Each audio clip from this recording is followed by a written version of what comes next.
Hello, good afternoon. Welcome to the second session of the third National Symposium on English Language Assessment, which has been initiated by the British Council Indonesia Foundation in collaboration with TEFLIN, the Association of Teaching for English as a Foreign Language in Indonesia. If as you can see that our participants is already full in Zoom, so you can look at our presentation and webinar today through live on YouTube. So please go to that link if you are unable to join this session at the moment, and it will be the same experience that you'll have in Zoom. The theme for this year's symposium is Looking to the Future, Language Assessment 2020 and Beyond. The symposium brings together experts and practitioners from the broadest range of educational institutions to discuss challenges and opportunities arising from current practices in the design and use of English language assessment for students in Indonesia. We have more than 4,600 participants registered today. I'm Marian Kartika Tresni, Coordinator of Non-Formal Sector for TEFLIN Board, and I will be your moderator for today.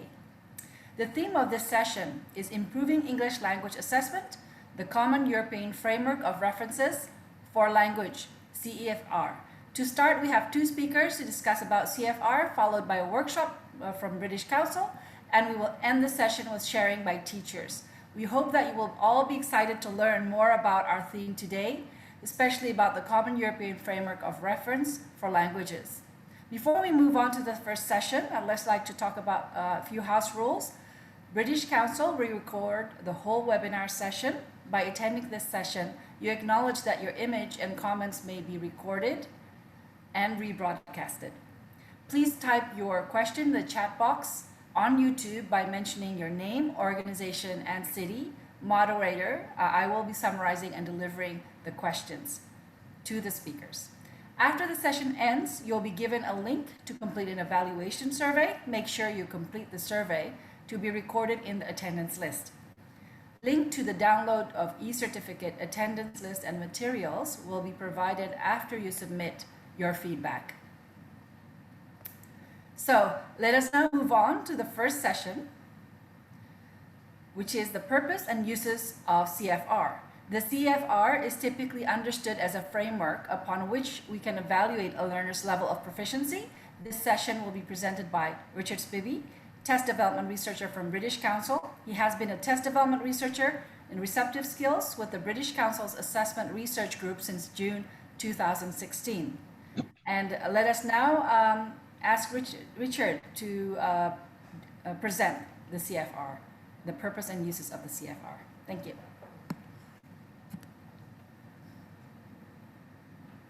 Okay, thank you. Can you see my screen now and the presentation? Okay. Yes, clear as in. Okay, excellent. Thank you. Well, welcome everyone to this afternoon's session on the CEFR. And as Marian said, we are going to be looking at different aspects of the CEFR this afternoon. So first, I'll talk about the basics of the CEFR, what it is and why it's useful. And next we'll have a short talk about the CFR as it's used in Indonesia. And then after that, we'll have our workshop session. So I'll start by giving you an opportunity to think about different levels of the CFR, what they mean. And then my colleague, Chris Redmond, will give us some examples of how the CFR can be used in the classroom. And then Carolyn Westbrook will explain how the CFR can be used by teachers to assess their students, and for students to assess each other and to assess themselves. So just to give you a little bit of context about who we are, Carolyn and myself, you can see in the top right corner of the screen there, we work with the British Council Assessment Research Group based in London, but we've worked around the world. And we develop British Council tests and advise the British Council on everything to do with assessment. You may have seen Professor Barry O'Sullivan, our boss, on the left there, and you may have seen Jamie Dunley last week at this conference, if you attended that session. So this is where we come from, and this is for Chris. Chris Redmond is a member of the East Asia Assessment Solutions team based in China, and you'll be seeing more of him later this afternoon. Okay, so let's go straight into the CEFR. What is the CEFR? Well, you may have heard of it, you may be an expert in using it, or you may even never have heard of it before. So let's start with the basics. It stands for the Common European Framework of Reference for Languages, which is quite a long title, and that's why people usually just call it the CEFR. So what is it? Well, it's a kind of guidebook. It describes language ability at different levels. And you can see this book here on the blue book on the screen. It was produced by the Council of Europe. That's an organization which is designed to promote cooperation between countries. So obviously language is part of that goal. So to help with this, they brought out the CEFR about 20 years ago. And then 2 years ago, they also created some additional guidelines, which are called the companion volume, which just adds some extra description to the levels. And the companion volume is quite new. So when people talk about the CEFR, they usually mean this first blue book at the top. So originally it was designed for European languages, not just English, but it's used, obviously it's used a lot with English around the world. And it went over quite a long period of development, over 40 years. And it was developed quite scientifically from many years of research with thousands and thousands of real language learning students. And it's been translated into many languages. And as I say, it's used around the world. Now, I said that it describes different levels of ability in English. So let's have a quick look at those levels. There are three basic stages, okay? We have the basic user, you can see on your screen here, the basic user. So this is a person who can kind of survive in English with simple everyday, simple situations, simple everyday conversations. Then we have an independent user here.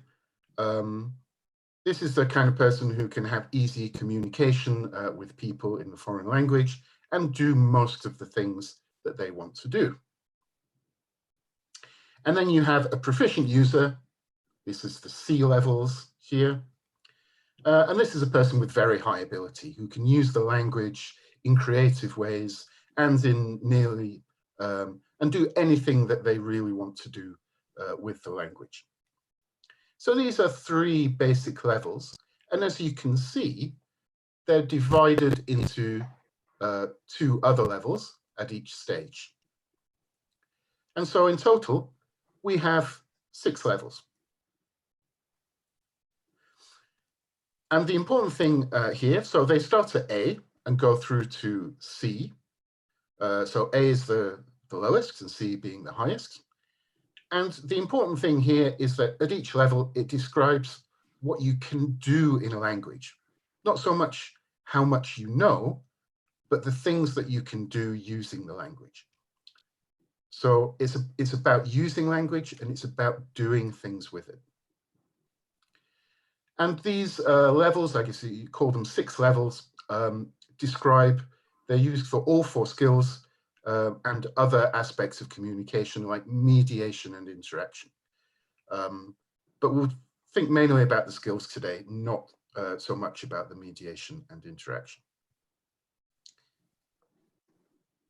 So these are the levels. So why is it useful? Well, for many years, we've been talking about levels like beginner, intermediate, advanced, upper intermediate, lower intermediate, all kinds of different levels. which mean different things to different people. So what I call intermediate may be very different from what you think is intermediate from your experiences in your classroom. So this is a way of kind of getting rid of these and thinking more about describing levels in detail. So when we can describe each level clearly, then we have a shared understanding of what, for example, a B2 level means. And this helps us to understand students' progress more clearly. So we can see how a student may progress from the A1 level up through the A2 level.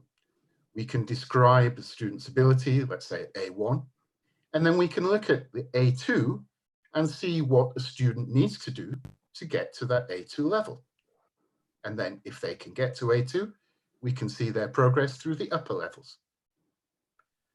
So that's one way that we can use the CFR to look at different stages of progress in a language.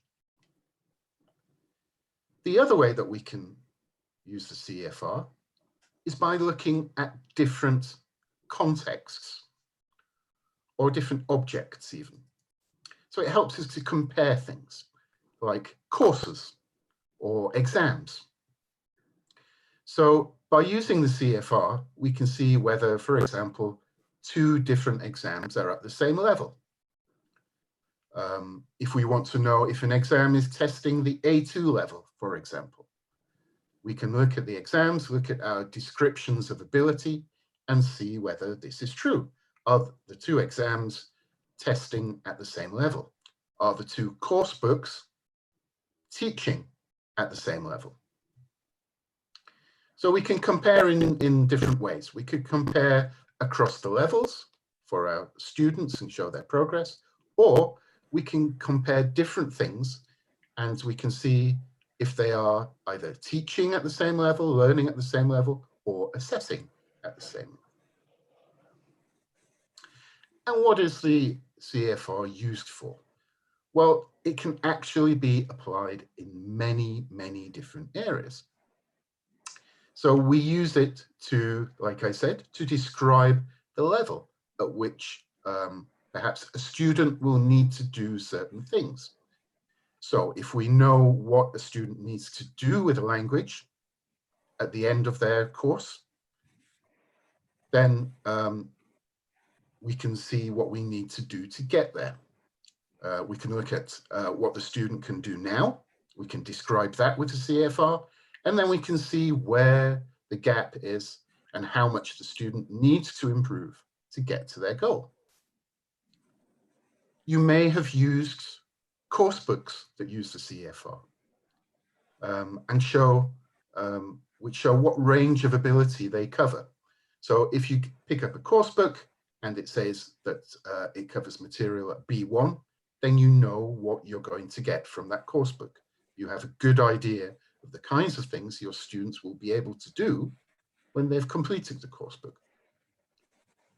So just like materials, if you're looking at a curriculum or a syllabus, you can plan it in the same way.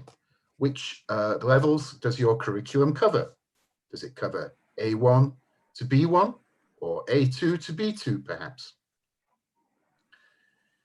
It helps us in the classroom, as we will see shortly, with continuous assessment and self-assessment, where students can assess what their own ability is. So they can read descriptions of ability and apply it to themselves. Obviously, tests and exams use the CEFR, so you'll see that most exams around the world now tell you what levels their grades mean. So like IELTS and TOEFL, ACTIS, all those other tests always say this exam tests at these levels, and if you score 50 on this test, then you will get a B1 level of English.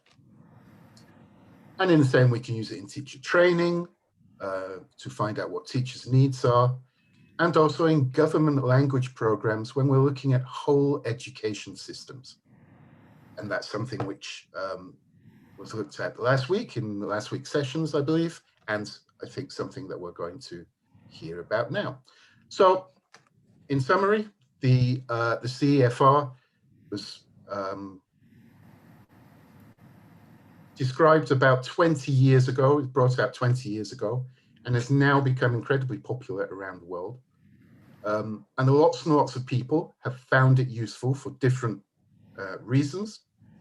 So teachers in the classroom, students, and people who are dealing with exams, course books, and whole national language programs.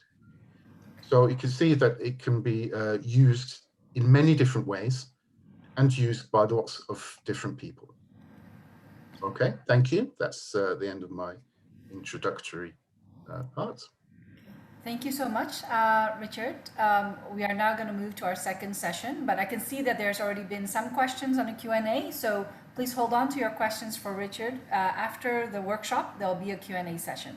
So for now, to move on to the second session, we'll have the CFR in Indonesia, the relevance, use, and adaptation, which will be presented by Professor Fuad Ahamid, PhD.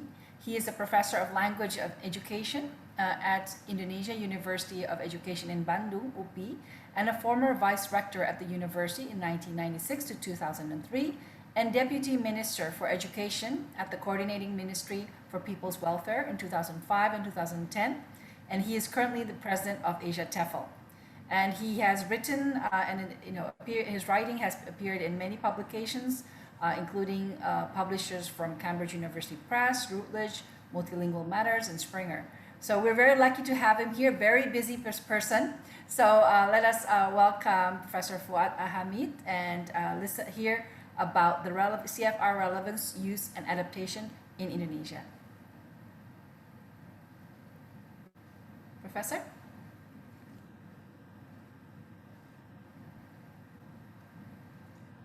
Yes.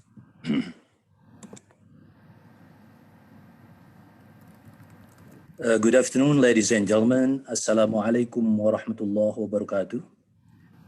First of all, I'd like to thank the British Council and Devlin for inviting me to talk here.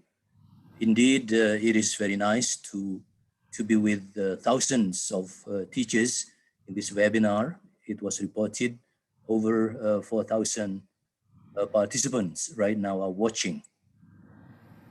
In response to the request from the British Council and Devlin asking me to talk about CEFR in the Indonesian higher education setting, I conducted a survey by posting a Google form in the internet, and I requested a high-ranking official in the Directorate General of Higher Education, Ministry of Education and Culture, to encourage at least the 100 best universities as ranked by the ministry to respond to the Google form and the questionnaire, which covers CEFR relevance, use, and adaptation in the Indonesian universities.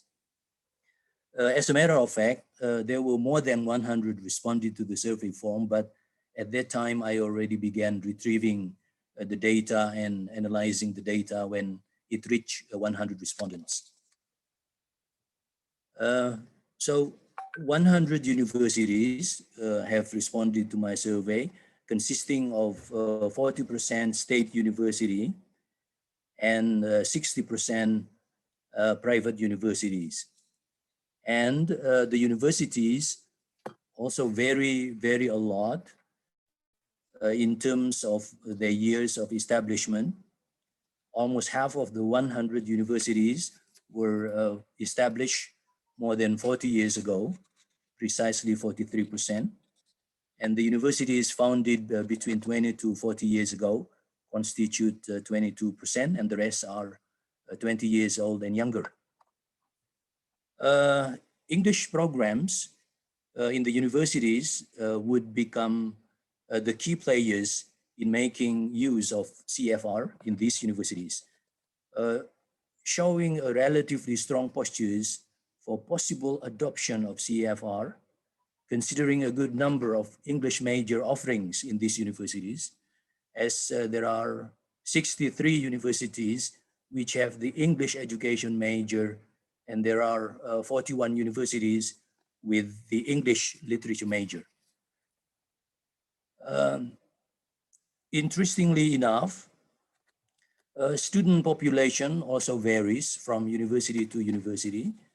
There were 27 big universities with student population above 20,000, and then 49 small universities with 5,000 students. And the rest are medium-sized universities with student population between 10,000 to 20,000 students. Out of the 100 respondents, there are 33 language centers, 20 English program chairs, and 45 officials handling academic affairs responding to my survey. First of all, as regards knowledgeability about CEFR, which is very important, there is quite a big portion, 43% of the respondents who categorize themselves as bad and very bad in terms of knowledgeability about CEFR, and only 19% with good and very good knowledgeability. So introducing CEFR to them, I think, is indeed a pressing need in this context, especially when we see that their enthusiasm, as shown in their response to the question of relevance of CEFR to academic affairs in their institutions. As you can see, the majority, 82%, would say that CEFR is relevant and very relevant to their academic affairs. Currently, only 20% of the universities actually use CEFR as reference, so still a very small proportion. And they use CEFR to set the standards of what to achieve by their graduating students.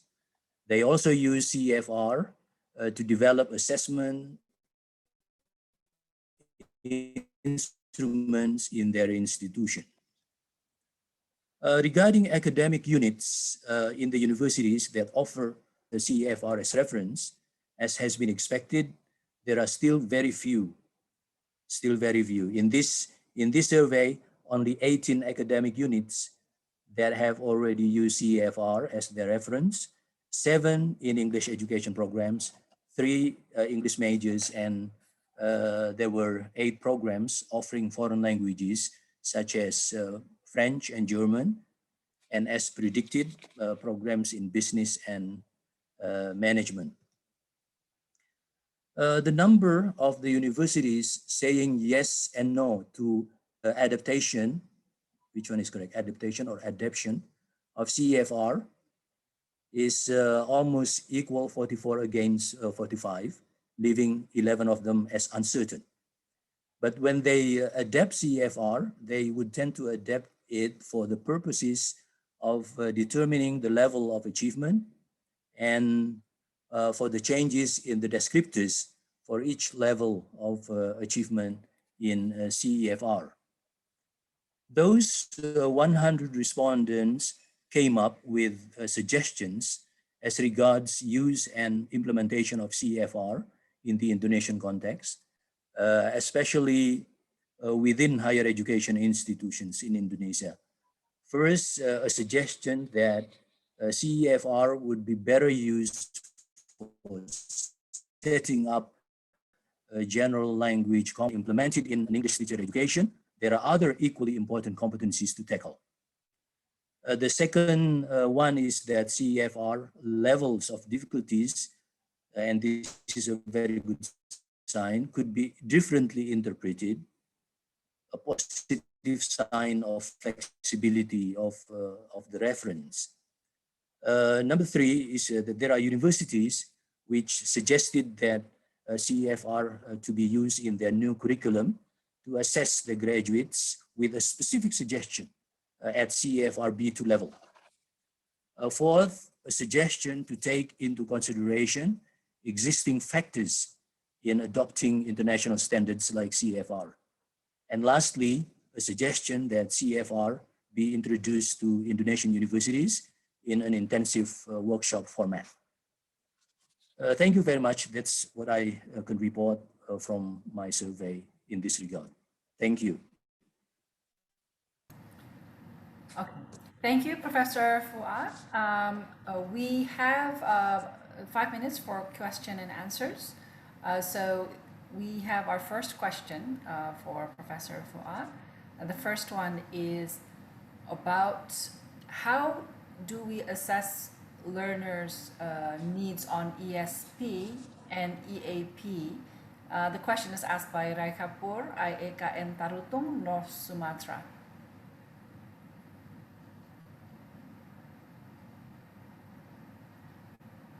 Hello.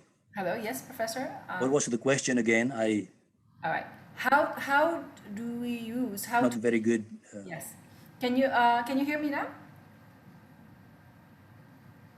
Professor Fuad, can you hear Yes. us? Okay. How do we Yeah, use go ahead. CFR? How do we use CFR to assess learners' need on ESP or EAP? Or ESP and EAP. Yes. How? See, as some of as some of you probably know that CEFR provides us with descriptors in it, which is some kind of criterion to achieve, which could be very flexible when you are using for EAP or for ESP. So depending upon which items of assessing the items within CEFR that you could use. So it is something which is flexible for interpretation when you are looking into whether you are teaching EAP or you are teaching ESP. Because basically CEFR gives you some kind of description of what to achieve rather than a certain items within the language aspects to be assessed. Okay. Well, thank you. I hope that answers the question. We have many questions, but we have to choose just a few. So the next question is from Titi Nurhayati. What is the issue? What is using? How do you use CFR to choose or commission appropriate assessments? How do you use CFR to choose appropriate assessments?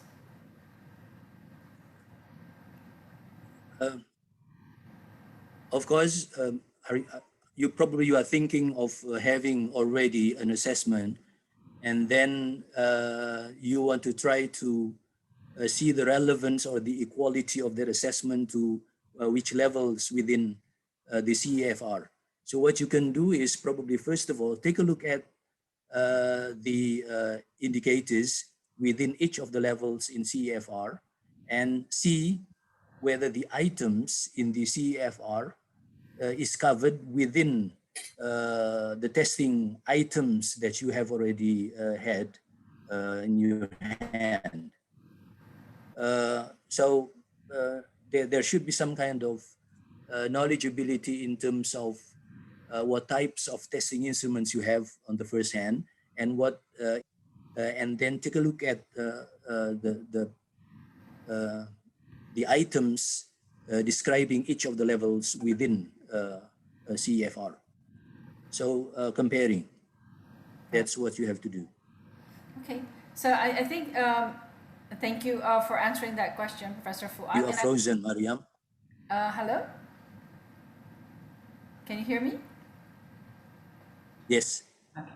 So next, we have a good question from, this is an anonymous attendee, but the question is for all the speakers, but they said that, is it better to apply CFR before we start teaching the students to assess their English proficiency and study needs?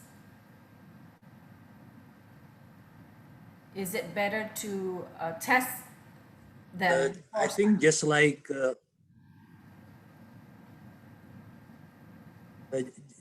any almost any assessment instruments, you could use it in the beginning of the program for you to take a look at whether and what teaching procedures, what teaching substances that you have to cover on the basis of the data taken in the beginning by using a CEFR-based testing instrument, for example. Richard probably would respond to that. Richard, would you like to add something?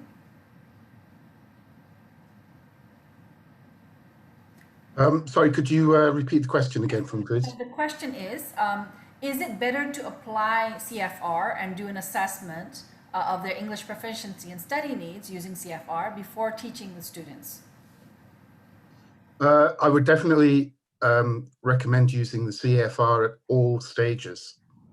So as I mentioned earlier, you can use it in needs analysis, and then you can use it to plan a syllabus, and you can use it to plan assessments as well.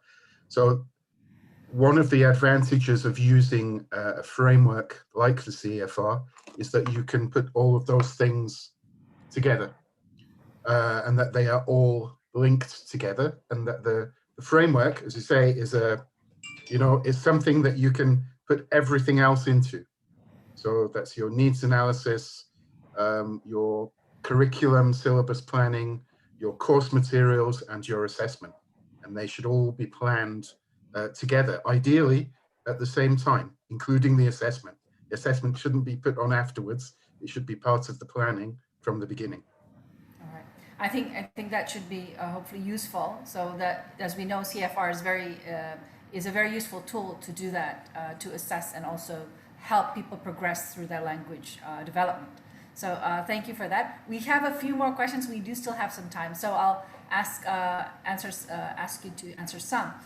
They said, Professor Fuad, I am really curious why 59% of university didn't have English literature major assessment in CFR, because we know as a teacher we need trustworthy assessment.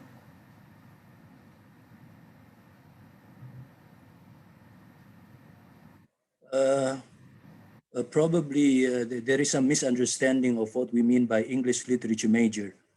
In Bahasa Indonesia, we have program studi pendidikan bahasa Inggris, and there is another one, program studi bahasa Inggris, which is focusing on the language only.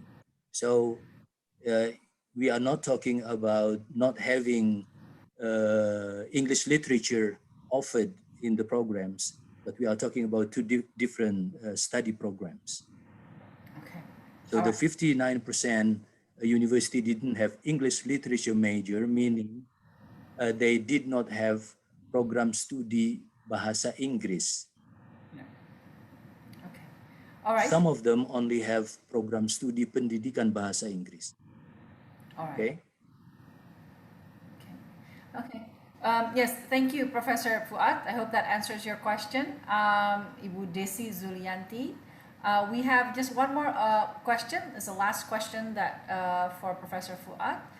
It's from Ahmad Zaini from Kalimantan Selatan. How do you suggest for better English assessment for senior or junior high school in Indonesia, since we don't have a special assessment yet? I would say in junior high school and senior high school, we will be talking at the levels of A1 and A2. Okay. And I think it should be graded in such a way. Maybe when we adapt CEFR for schools in Indonesia, we would probably be thinking of leveling the levels more, something like A11, A12, and then A21, A22, so that each year in junior and senior high schools would be provided with one certain level to achieve. But of course, we have to try to interpret each of the levels within the CEFR now into more details in accordance with the levels of education we have in junior and senior high school. Well, thank you so much, Professor Fuad. That was our last question for the session, and I understand that you have a meeting, a very important meeting after this. So thank you so much for attending this web session and a webinar, and I believe that we've all learned from your presentation today about the Indonesian relevance of CFR. Thank you so much, Professor Fuad. Thank you. Thank you, everybody. Okay. Well, after that presentation, I'm sure this workshop will be very useful for all of you who are here today. We have a workshop which is on how teachers can leverage the CFR for use in the classroom. Some practical examples that will be delivered by Richard Spivey earlier, and also his colleagues. And it will be delivered also by Christopher Redmond. He is an assessment solutions consultant in the British Council's East Asia Assessment Solutions team. Chris has taught in public and private institutions in Ireland, South Korea, and China, and also received an MA in Applied Linguistics and TESOL from University of Leicester, and has written articles for publications, many of them as well. And they will also be accompanied by Carolyn Westbrook, and who works as a test development researcher in the British Council's Assessments Research Group. She is a senior fellow of the Higher Education Authority, and before joining the British Council, was an associate professor in EFL. She has over 25 years of experience teaching and testing in ESP, EAP, Business English, General English in Spain, Austria, Germany, and the UK. So we have three very experienced and very expert people who will be delivering this workshop. So without delay, let us welcome our workshop trainers for today.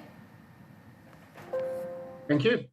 And thank you to Professor Fuad for that interesting talk a short while ago. So now it's time for the workshop part of this afternoon session, and we're going to be looking at the CEFR in the classroom. I'll be doing the first part of the session, and then Chris and Carolyn will take over for the other parts. So in this first part with me, we're going to look at how the CEFR, we're going to look at how the CEFR is going to be used. But before we look at that, we're going to look at different parts of the CEFR and actually look at some of the descriptors themselves. So in this session, as in many workshops, you are going to be doing quite a lot of the work. And we're going to be looking at different levels of the CEFR, what they mean, and we will see if you can distinguish between them. So this is a way for you to become more familiar with the CEFR. So we're going to get to know how different levels of the CEFR are described. What can learners do at each level? And we'll be using two sets of CEFR scales to do this. And you're looking at one of the scales now. The one that you're looking at is the self-assessment scales. And we're going to be looking especially at the self-assessment scales for speaking. And this is the set of scales which learners use to think about their own abilities in a language. And then afterwards, we'll do some more work with the spoken production scales, which are a kind of more general framework. So if you look at these scales here, we just highlight one of the boxes on this framework for speaking. Okay. Notice how the descriptions use can-do statements to describe language ability. So we talked about how it's about doing things with the language. So here you can see in the first descriptor here, it says, I can deal with most situations likely to arise whilst traveling in an area where the language is spoken. So it's about being able to act, being able to take action using your language abilities. And this is the basis of all the descriptors in the CEFR. They are can-do statements. So they don't describe the actual features of language itself, but they actually describe what you are able to do when you know this level of language. So let's get started. Okay, so what I'm going to do now is to show you some speaking descriptors in the CEFR self-assessment scale. So remember, this is what students use or what learners use. Could be myself, a learner of a foreign language. It helps me to describe my own ability. So these descriptors all begin with I can do something. So they're can do statements, but they're about me. So it's I can. So I'm going to show you some descriptors, and I want you to think about which descriptor gives us a higher level of ability. So you're going to compare two descriptors, two different levels, and I want you to think which one is the highest. There'll be one in yellow and one in blue. And if you are on Zoom with us, then I want you to write yellow or blue in the chat area. If you're watching this on YouTube, then you can just write it in the comments there, or write it on a piece of paper that you have next to you. The important thing is that I want you, for these sentences, to read them and decide which one is the highest one. So here comes the first set of can-do statements.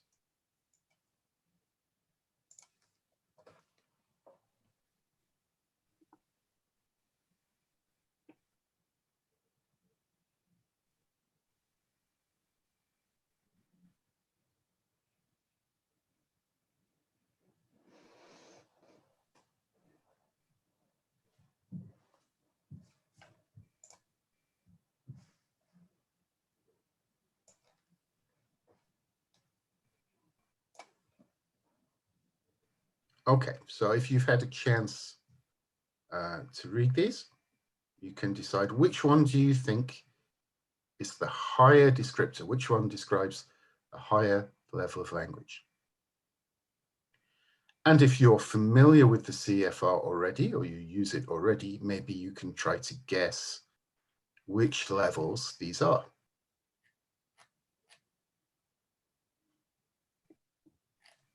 Okay, so if you've had a chance to look through them, then let me tell you which one is higher. Well, it's the blue one. So the first one is A1. It's a very short descriptor because it's describing quite a basic level of language. So we're talking about simple phrases and sentences. So it's quite a low level. It might not be complete sentences. It might just be phrases, parts of sentences. And it's describing a very limited number of things. So where I live, people I know. The A2 descriptor, at A2 level, you can describe a few more things. So you can see this is a longer descriptor. It talks about family, living conditions, education or job, something like that. But still, we're describing in simple terms. So I've just highlighted here some kind of key parts of the descriptor. So we're describing something, but it's still quite simple. Okay, well, I hope you got on well with that one. Let's try another one. Okay, so read the following two and decide which one is the higher descriptor, blue or yellow.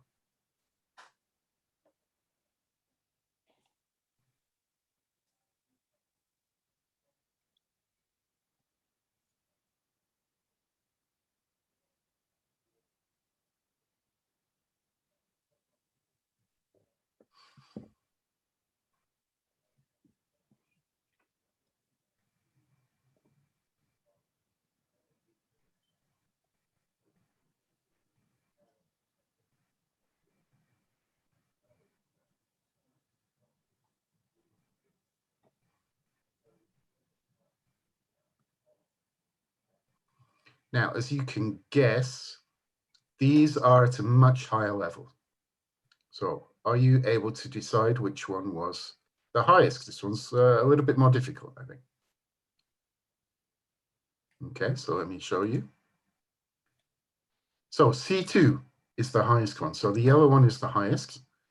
And how do we know this? Well, it's not only using language at a high level, but it's having an effect on the person who's listening to you. So it's smoothly flowing in an appropriate style. It helps people to remember significant points. So not only are you speaking at a high level, but you're leaving a very high, very good impression with the listener. C1, well, that's still a very high level. You're giving detailed descriptions of complex subjects. And this is a key feature of the C1 level. So these are very, very high. Most people never achieve these levels in a language. But for example, C1 is often needed for things like high-level academic study. Okay, I'll give you two more. And you can probably guess already what levels these are going to be. Let's see which one is which. So which one is the highest level?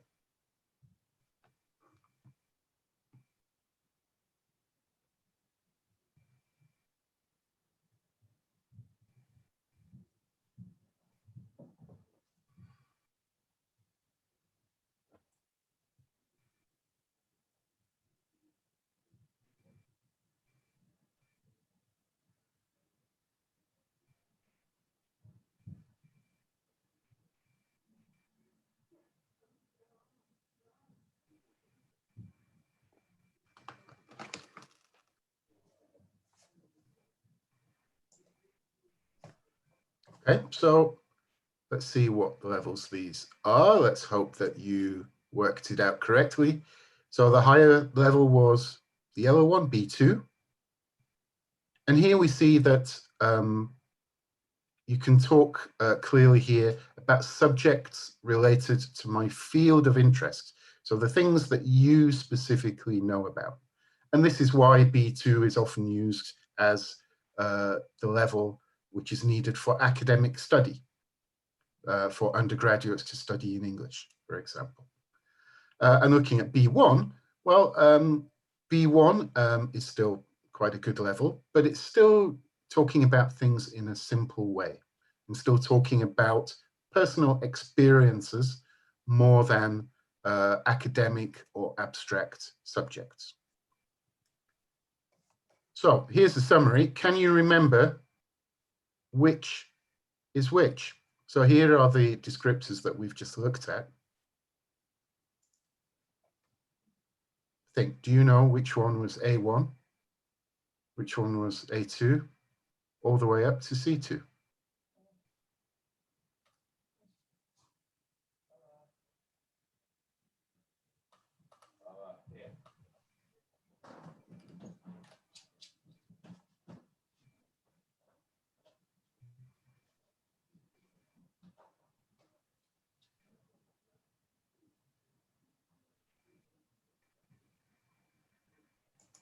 Well, I hope you're able to get most of these now. Let's see if you could get them. So there we are. So these are the same ones that we looked at before. And we can see how they progress from A1 all the way up to C2. So thinking about these descriptors now, I'd like you to do your own self-assessment. These are the self-assessment descriptors. So try this activity. Think about these descriptors and assess your own level in any foreign language that you've studied or that you're familiar with, not necessarily English. So for example, myself, I would say in speaking, I'm an A2 level in French. I might have been higher one day in the past, but I've forgotten a lot of my French. So I'm an A2 in my speaking. So think of your own level in any language, and you can write that in the chat area if you're live with us in Zoom, or in YouTube if you're watching from YouTube. And these are the descriptors.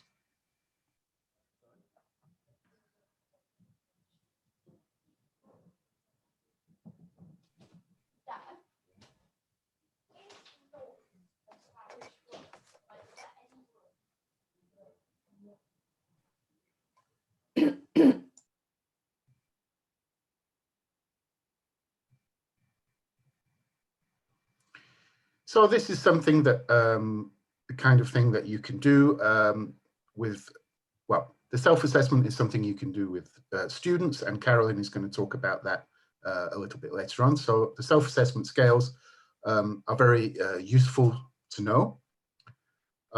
We'll have a very quick look. I know we've only got a few minutes left.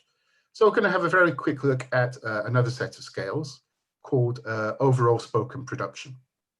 And in the same way, can you identify now which CFR levels are described in these? This time I'm going to give you 3 at the same time, so it's a little bit more difficult, but they're quite similar to the descriptors that we've just been doing. So try these for overall spoken production.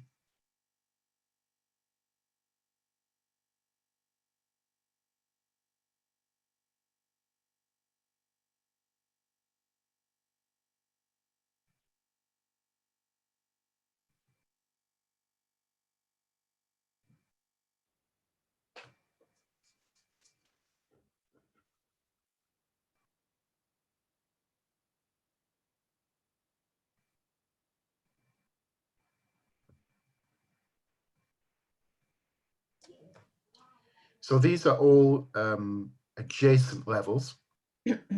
And you may see that they start from a fairly basic level.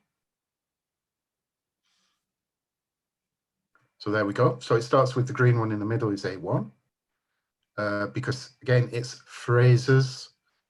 So it's not even at sentence level. So this tells us it's A1. A2 is a simple description of personal experiences and simple phrases. So that's A2. B1 is quite a bit higher there. But remember that even though it's talking about subjects within field of interest, it's still doing it in a straightforward and fairly simple way. Okay, so you could probably guess what levels are coming up. I'll give you one last set of descriptors to think about.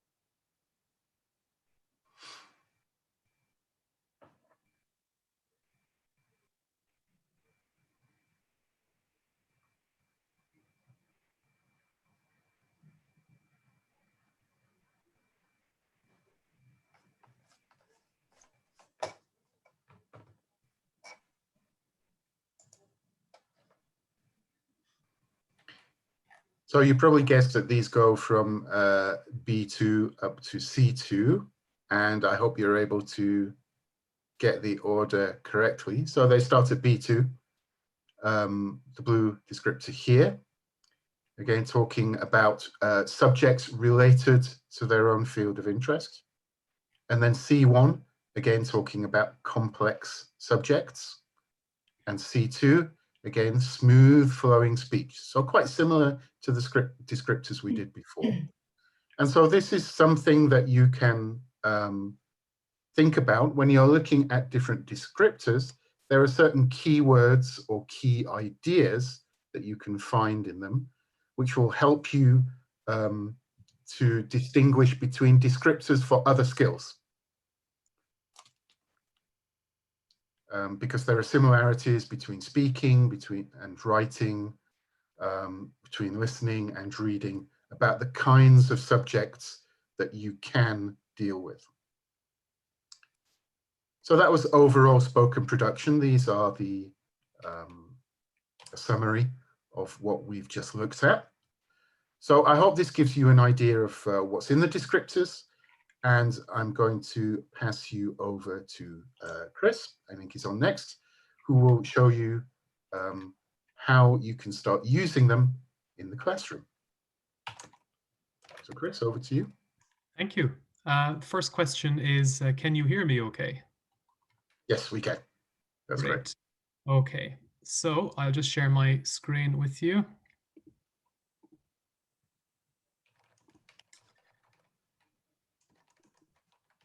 And second question is, can you see my screen that says, how can we use the CEFR to design activities? Yes, Good. we can. Okay, so Richard has explained very clearly the different CEFR levels, but how exactly can you use these to design activities for your students? Now, I'm going to guess that for most of you, your students would be perhaps the A2, maybe B1 level overall. So you may want to be aiming for slightly lower CEFR levels. So I'm going to focus on a couple of activities that are aimed at B1 level. And if we have time, we'll discuss one that's aimed a little bit higher at C1, but we focus primarily on B1. Okay. So how can the CEFR help teachers to design language activities? Well, the answer is by targeting the abilities mentioned in the CEFR descriptors. So for example, here's a descriptor which is overall speaking, B1. It says, and remember there are can-do statements, can reasonably fluently sustain a straightforward description of one of a variety of subjects within his or her field of interest, presenting it as a linear sequence of points. Now, quick question for you, which you can type in the Q&A box. So when we talk about these terms, like reasonably fluently, within his or her field of interest, linear sequence of points, straightforward description, what do we mean by each of these? So let's focus on reasonably fluently first. So if a learner is reasonably fluent, how would they sound? What would we expect them to be able to do? You can type your answer in the Q&A box.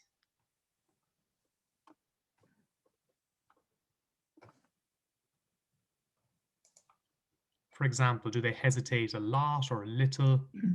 Can they have normal, everyday conversations?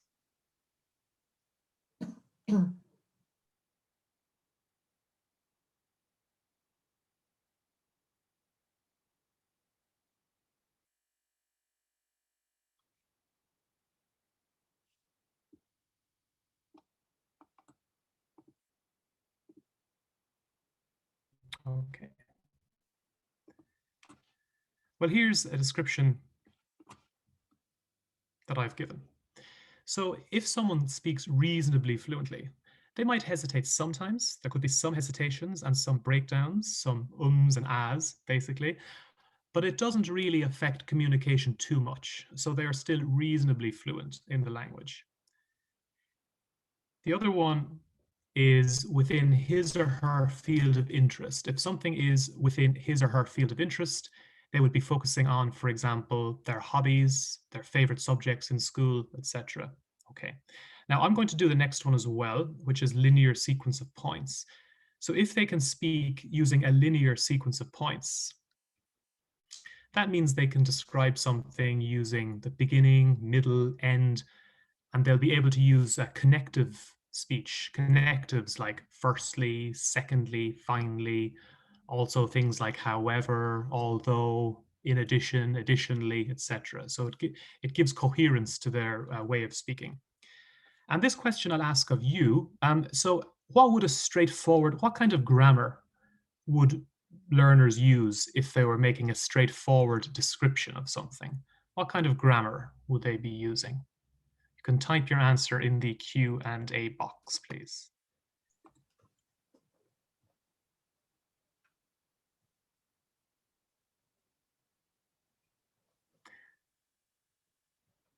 Yeah, I've seen simple present. Certainly one example. Yeah, simple ones, compound sentences. Yeah, exactly. So it's fairly simple stuff. And I've used two examples here in the past tense. It was a very interesting day. I liked it very much, etc. So I think many of your students are probably at this level already. But let's look at an activity that focuses on these abilities specifically. So here's an activity which focuses on speaking called 3, 2, 1. So how does this activity work then? Well, With this activity, the student makes the same speech, the same prepared speech, 3 times to 3 different partners. The first speech that they make is 3 minutes. Then with the second partner, they make the speech again with the same content, but they have to deliver it in 2 minutes. And then finally, with the third partner, they have to deliver the same speech in just 1 minute. So it gives them some pressure in a way to speak more fluently and deliver the point in a more efficient manner. But for this game, like with the B1 descriptor we just saw, they choose their own topic within their field of interest. So it could be something simple, as I said, like their hobbies, like their subjects, etc. Okay, they're for school subjects. They can make a note in preparation of connectives they'd like to use, like firstly, finally, however, for their linear sequence of points. And the descriptions can just be simple, like simple present, past, simple past, maybe future tense. So nothing too complicated. But the point is they can focus on these CEFR abilities that we mentioned. And the teacher can instruct the listener, the listening student, to deduct 1 point, for example, for each breakdown or hesitation that they hear. Okay, so I'll just give a quick example of this. Let's say, for instance, I was making the speech and I had just 1 minute because we don't have much time. And the topic that I've chosen is family. Okay, so I'll speak for 1 minute about my family. And as you listen to me now, I'd like you to try to count the number of times that I hesitate. So the number of times that I go, or something like that. Okay, so my minute will start now. It may not quite be a minute, but it should be close enough to it. Okay, so I'd like to speak about my family. I have 3 family members. My wife and also my son. We usually spend our time in China, but at the moment we are in Ireland because of the situation with the virus. We are going back home very, very soon, but things may still be difficult because there are not many flights. So this may make travel more difficult than usual. However, I hope that I will get the chance to go back home very soon. Okay, now that wasn't quite a minute, but I hesitated a few times. How many hesitations did you notice in my speech? Maybe 1 or 2 hesitations, 3, 4 hesitations.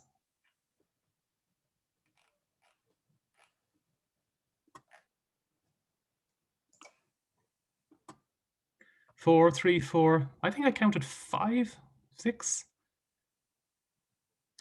But the point is, once you train your students to focus on counting things like hesitations, then they become better at identifying what fluency is, because generally more fluent speakers don't hesitate as often as the less fluent speakers.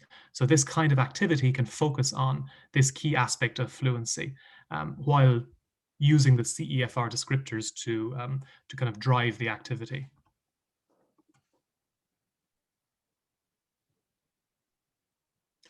So how, in summary, this activity 3-2-1 target the CEFR abilities? Well, by encouraging students to focus on these constructs, or these abilities, I should say, like reasonable fluency, simple descriptions, linear sequence of points, and few hesitations.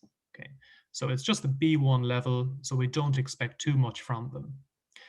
So your teaching, therefore, becomes more targeted, focusing on the skills that are represented by different CEFR levels. And this also makes it easier for you as teachers to design tasks and adapt materials to help the students reach the next level. So, for example, if your student's level is A2, you should aim the activities at B1. And similarly, if your student's level is B2, which is quite high, the activities that you introduce in class should be aimed at the C1 level. So always try to push them to improve their ability, by looking at the CEFR descriptors at the next level. So you get a clearer sense of what the activities you design should look like. Okay, so always be trying to push students, but not too much. So for example, if the student's level is B1, then you shouldn't really choose activities that are aimed at the C1 level. It should always just be one level above where they currently are, or where you currently think they are. Now, there's another activity much like this. It's called Just a Minute. This is based on a famous British radio show. I think it also became a TV show then later. So this is sort of similar to 3-2-1. So with this activity, the student speaks for 1 minute, uninterrupted, on a topic chosen by their partner, by the teacher, or by themselves, if you like. Now, the teacher, for example, can offer a range of topics like sport or family or hobbies, or let the students decide. That's really up to the teacher. And how can the CEFR help to drive this activity? Well, much in the same way that it did for the previous activity, 3-2-1. So think of the descriptors from the previous activity. For example, can reasonably fluently sustain a straightforward description of one of a variety of subjects within his or her field of interest, presenting it as a linear sequence of points. So it's the same as the last one, an overall speaking level of B1. So this would mean that your students would be ideally at the A2 level, because you want to push them to get to the next level. So for this activity, student A speaks for 1 minute, student B listens, their partner, student B listens, and the teacher can keep the time. The teacher can give them a countdown when the minute is up, or the partner can do that too. It's really up to you as the teacher. So student A aims to speak reasonably fluently using a linear sequence of points and just simple descriptions again. And student B can offer feedback on hesitations that may have affected fluency. Okay? Not every hesitation affects fluency. Sometimes we hesitate when we're thinking about what our next point is going to be. But other times we hesitate because we're struggling with the language. We can't think of the word we need to describe the situation that we're trying to describe.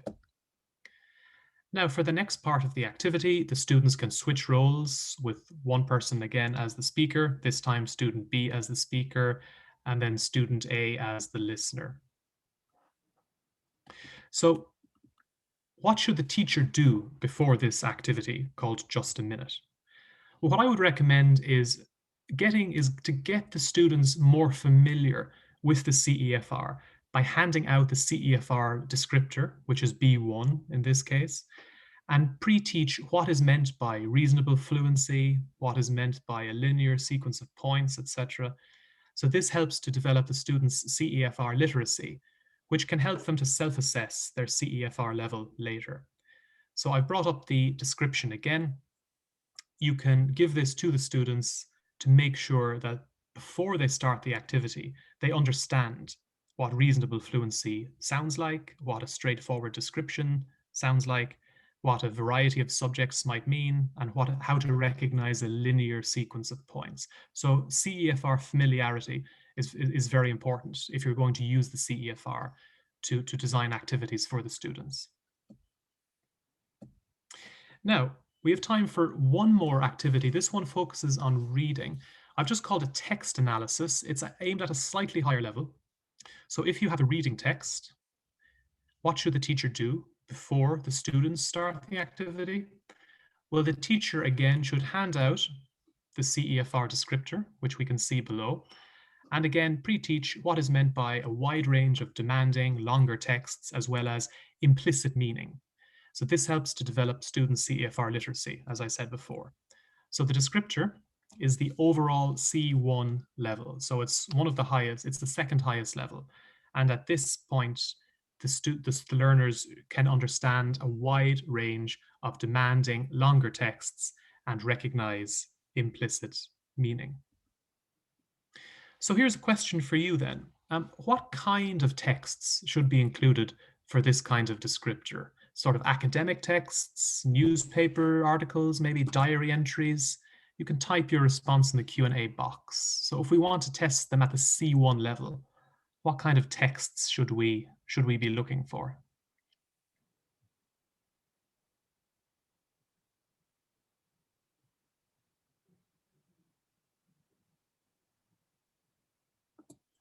Academic, I see. Diary entries. Okay, I see a variety of answers here. Depends on the topic, depends on the newspaper as well. Some newspapers are quite simple, you know, the tabloid kind of newspapers, but then other newspapers like what are called broadsheets tend to be a little bit more, a little bit higher level in terms of the language. But I think you've got the point. I mean, if you're assessing someone's by using a wide range of texts, you want to use as many kinds of texts as possible. However, I would say for the C1 level, mostly academic, kind of more scientific texts with less common vocabulary would need to be focused on. And when we speak of implicit meaning, of course, we're not talking about something that's very direct. We're talking about maybe what the author is implying in what they're writing. The meaning may not be entirely clear just from the descriptions. It means that the reader has to kind of analyze the text to sort of judge opinions, for example. Okay. Now, there's a very useful source that you can use. I've highlighted it here. These are sample IELTS reading texts. These are all quite high level. The link is here. And this is something you can use in class. You can focus, again, as I said, on a wide range of these IELTS texts. You can teach vocabulary beforehand. You can set time limits and check the answers afterwards. So this really pushes the students to engage with kind of higher level reading texts. And these IELTS reading texts are all quite high level. They're quite academic in the way that they're written. Okay. So just before I finish up and hand over to my colleague, how would you know roughly what the student's CEFR level is? Let's say you're familiar with the IELTS test. Many of you, I'm sure, have taken IELTS. Some of your students may be looking to take IELTS. So here's a chart that aligns the IELTS levels on the right with the CEFR levels. Now you'll see that there's some overlap. For example, if we look at the C1 level for the CEFR, you'll see that that kind of spans a range of IELTS scores. So on the right, we can see IELTS 7, 7.5, and 8. C2, we can see 9. So this sort of chart gives us a sense of a fairly clear sense of what the student's CEFR level would be based on their IELTS score. So for instance, if your student scored, let's say 6 in their IELTS reading test, then we can say fairly, I think, securely that their CEFR level for reading would be B2. Okay, so it's quite useful to look at a chart like this to get much more of a sense of the levels that you should focus on when designing activities in class. Now, so with that, I've spoken a little bit about activities and how the CEFR can help to design those activities. But right now, I'm going to hand over to my colleague, Carolyn, who's going to speak in more detail about actually assessing the learner's ability, both from a teacher's perspective, also from a peer's perspective, and what we've mentioned already, which is self-assessment. So I'm going to hand over to Carolyn to continue the workshop. Thanks very much, Chris. Just bear with me a second.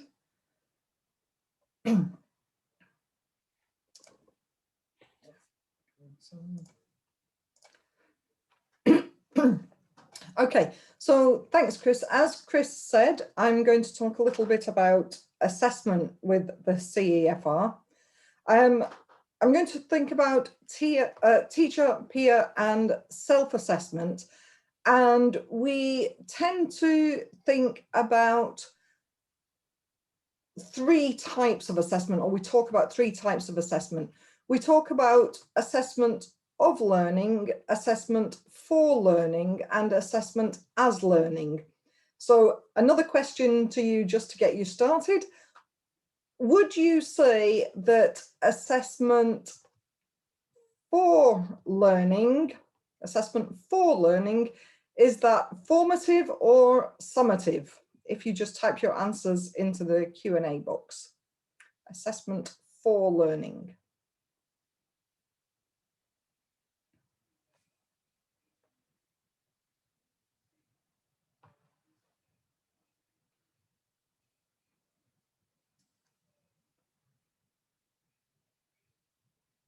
Okay, so assessment for learning is formative.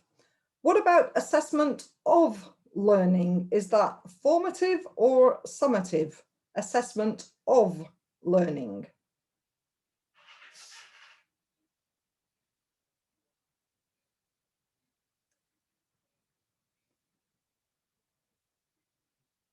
Okay, so assessment of learning we usually think of as summative. Now, what about assessment as learning? Is that formative or summative?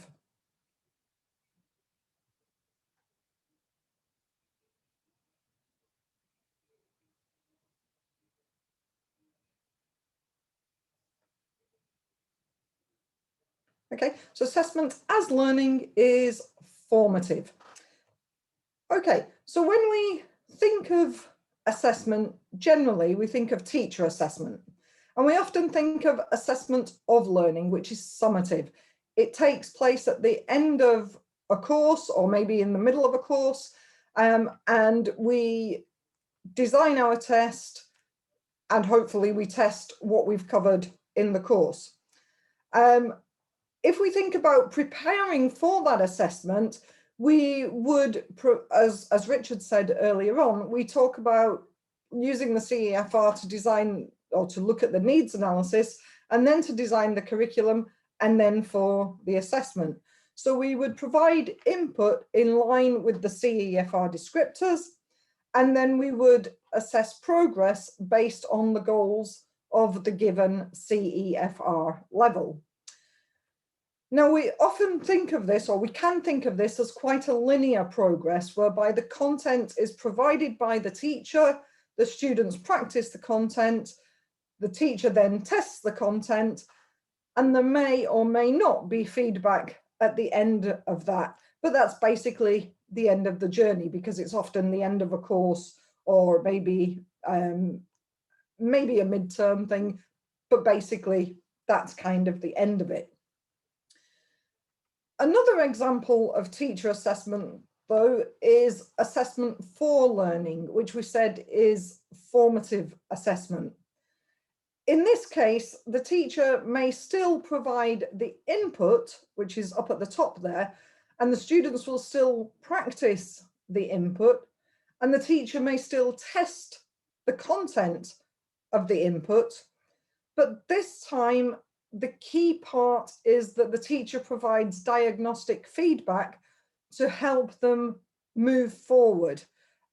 So by testing the content, the test is not there to give them a grade that will be put on their school report or their university transcript, but the test is to find out the students' weaknesses so they can be identified and addressed with the next lot of input.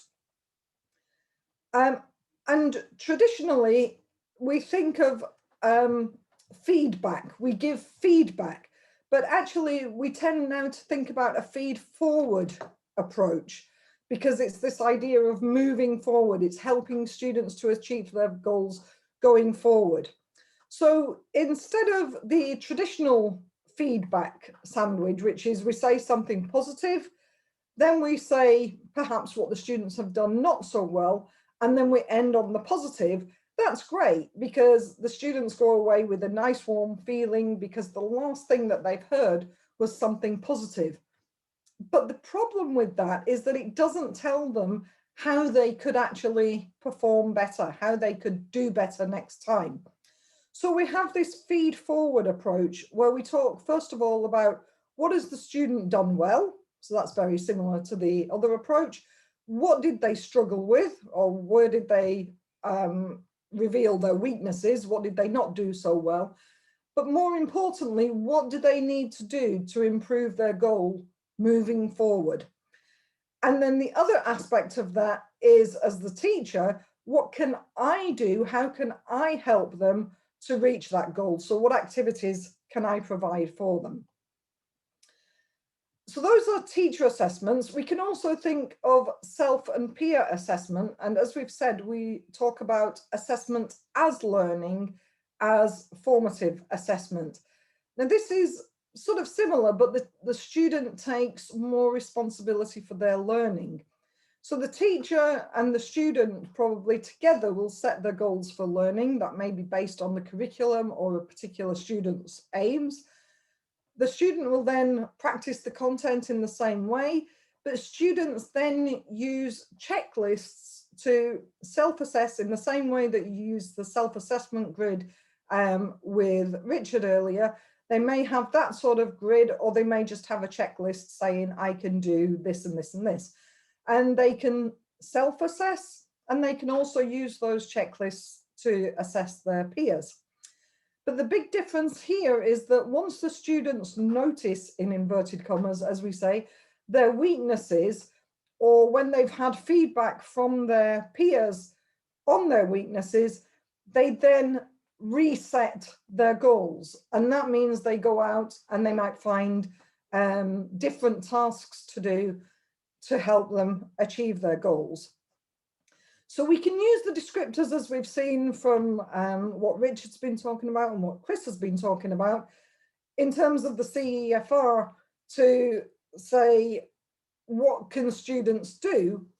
But as we've already heard, that doesn't actually tell us about the actual language that students need at the different levels. So what we have, which can help us, is the English vocabulary profile and the English grammar profile. And basically these are two websites where you can put in a word and you will be told what level of on the CEFR that particular word is. Similarly, the English grammar profile tells us what aspect of grammar we would expect students to be able to use in a given way.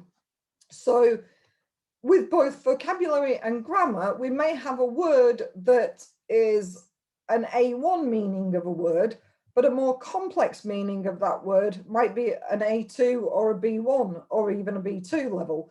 And similarly, with the English grammar profile, we find that we might have a grammar aspect that is taught at a relatively basic level, but then more complex explanations of that grammar point would come in at a much higher level. So we can use those in combination with the CEFR to look at how the person uses the language. So do they speak relatively fluently? Do they speak on very complex topics, or do they speak in a very straightforward manner? But also, what language should they be using? What words should they be using? What grammar should they be using? So when we put this into practice in the classroom in terms of the assessment side, what we need to do is, first of all, raise awareness of the goals of the course or the unit or the week, whatever it may be. So we can give them learning objectives. So here, we can see that the learning objectives for this unit in this course book is to be able to use comparative adjectives, to use correct word order, to combine sentences with and, or, but, whereas, both, and neither. Once we know what the goals are, then we can think about the materials that we're going to use. We may have to design our own, or they may be in the course book for us. But we can then move forward with those goals in mind. So here's an activity that is very similar to the 3-2-1 activity that Chris was talking about, which is why I chose this activity, because it shows you how you can use the CEFR to design activities, as Chris told us, but here how we can actually use that same activity for assessment. Now this is called, you may or may not have heard of it, this is called a ball bearing exercise. And what happens here is that the students in the middle, the pale blue ones, They sit down facing their partners, which are the multicolored ones in each case, and they stay in their seats for the duration of the activity. The colored people on the outside will move around, as you can see from the arrows. Now, what happens is, in the same way as Chris talked about the 3-2-1 activity, they will talk to each other about a topic or maybe do a miniature presentation for a couple of minutes. They take turns, so one person speaks and then the other person speaks, and then after that they will move around to the next seat. But before they repeat the activity, the teacher who has been monitoring during the first round will give some feedback. It could be on the grammar point, it could be on the way they're speaking, whether they're speaking using these signposting phrases that Chris talked about, or it could be telling them to use fillers, for example, like rather than being completely silent when they can't think of the word. So the teacher provides some feedback, the students move around, and in round 2, the listener's task is not only to listen to the input, but also to listen for those errors that the teacher has specifically pointed out at the end of the round.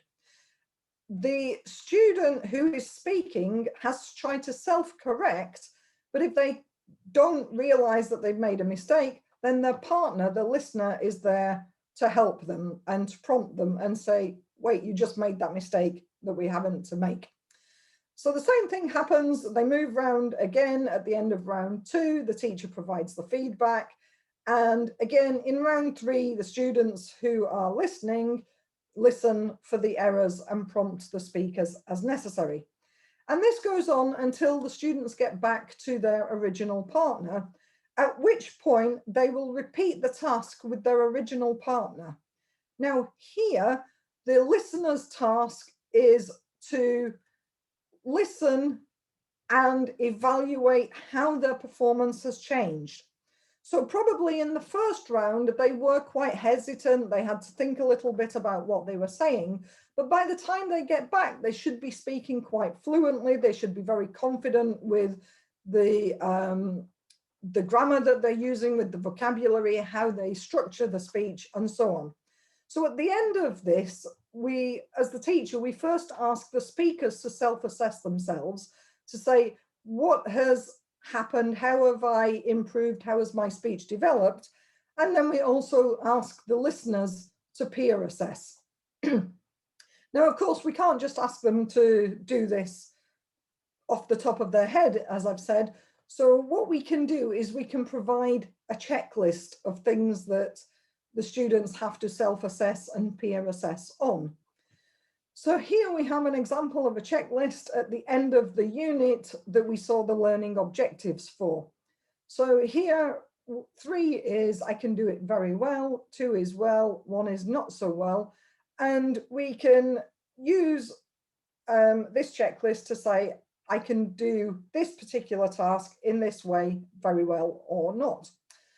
If I find I have a weakness, then I can go and select tasks from other resources. That may be from an online workbook, or it may be from other resources like the British Council's Learn English site. But the idea is with self-assessment and peer assessment, so assessments as learning, that the students take much more responsibility for their own development. So finally, to sum up, the CEFR is a useful tool for teachers and learners. We've seen that. It's certainly worth becoming familiar with the CEFR levels, especially for those that represent your students' current levels and where they're headed next. Because as we've seen, we can use that to design activities, but also to assess those activities. There are lots of different descriptors. There are lots of different scales. So you need to pick out the ones that are relevant to you.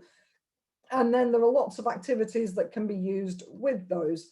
And as we've seen, we can extend the activities not just as a class activity, but we can actually extend them for the purposes of self, peer, and teacher assessment. So if you want to learn more, you can have a look at the British Council's Assessment Literacy site, or you can join the How Language Assessment Works online course in language assessment. This is a MOOC that's starting on the 16th of November. It's free of charge. It takes 4 weeks. It's done completely online. And Richard and myself will be the lead educators for that. And then here are just another couple of useful resources. That's everything that we have to say. We hope it was interesting for you. We hope it was useful. And we hope to see you in our MOOC if you want to learn more. Thank you very much, Caroline, for ending the workshop with a lot of useful resources for our participants. We have time just for one question because we're very close to our time, but I'll try to ask this, and this is for all of you. This one is from Zulkifli. He said he teaches in one of the Islamic high schools in Merauke, Papua. He said he wanted to ask Mr. Christopher, but also for anybody, that you explained that I could practice my students, especially 3-2-1 activity, but I imagine this is also for other activities.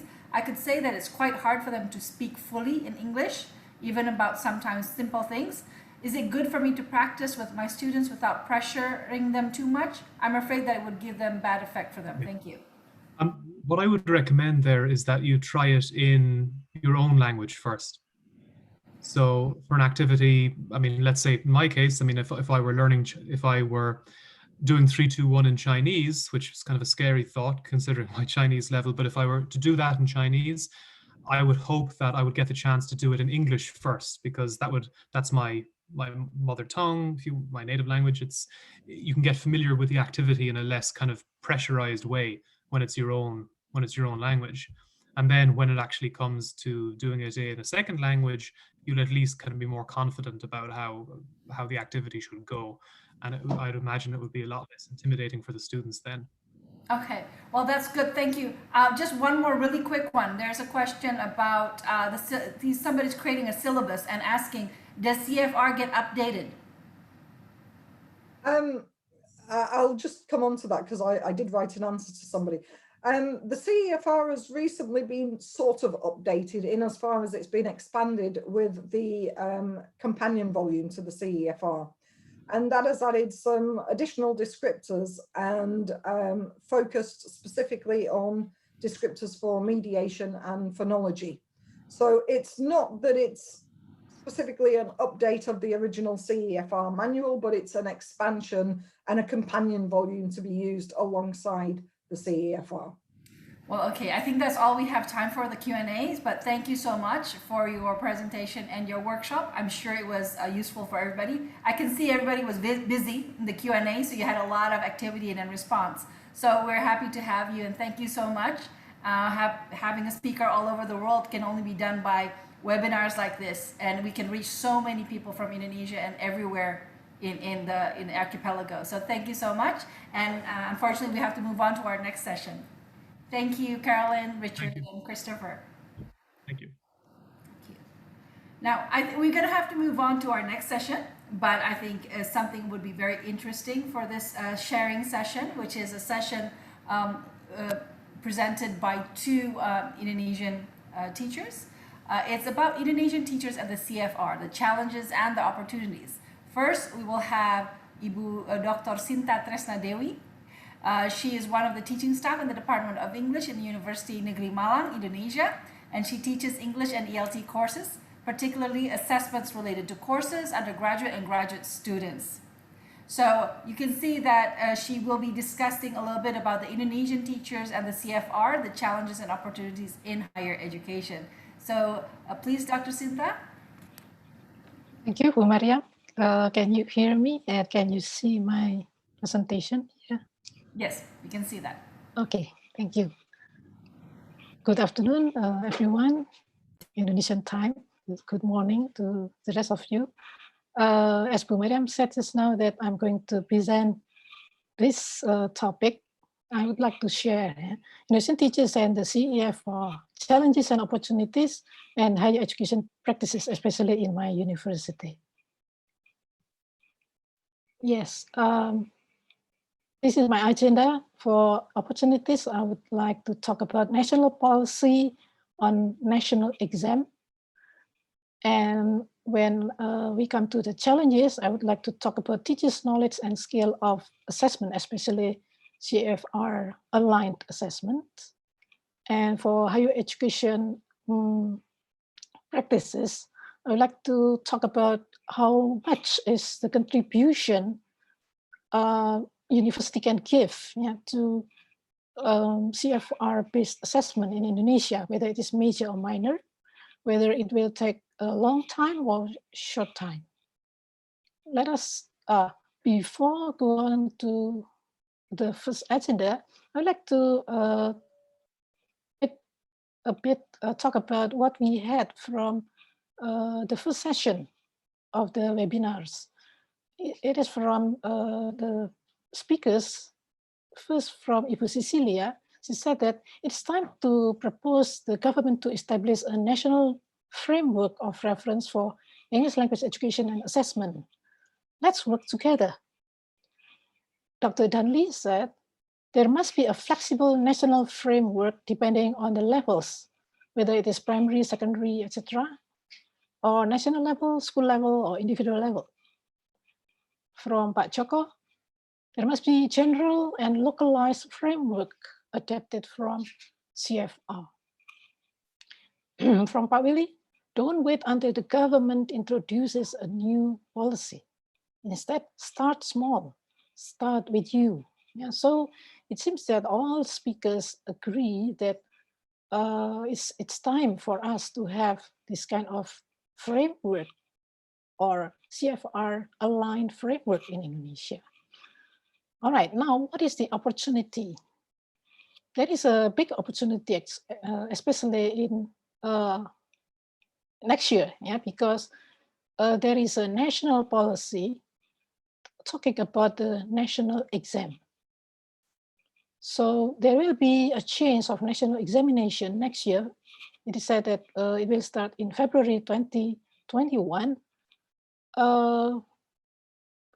And the background why there is a change, it's because of the result of PISA 2018 exam.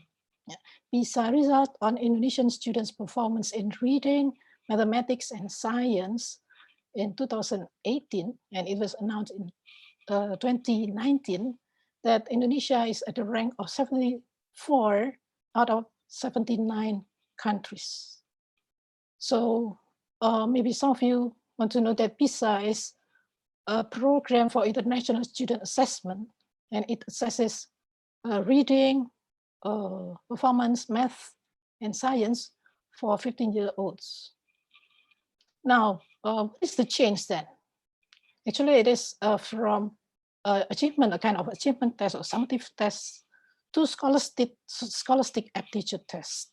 Yeah, so it is only testing literacy and math.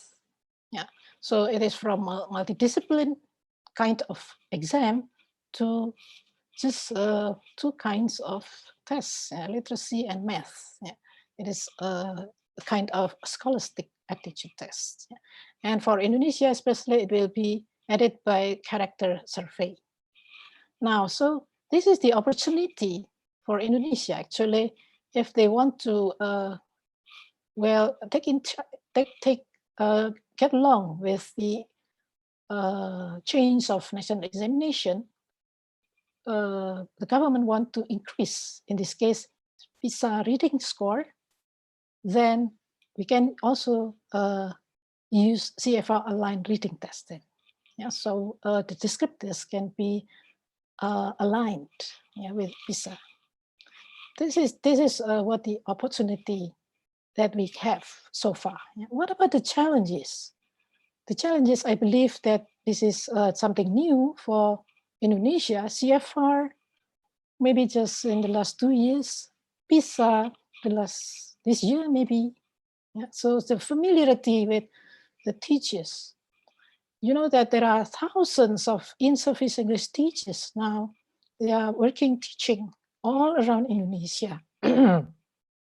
And of course, they have different knowledge and skills. And when from universities, there are not as many as the teachers, in-service teachers. Yeah? There are small numbers of pre-service English teachers graduating every year.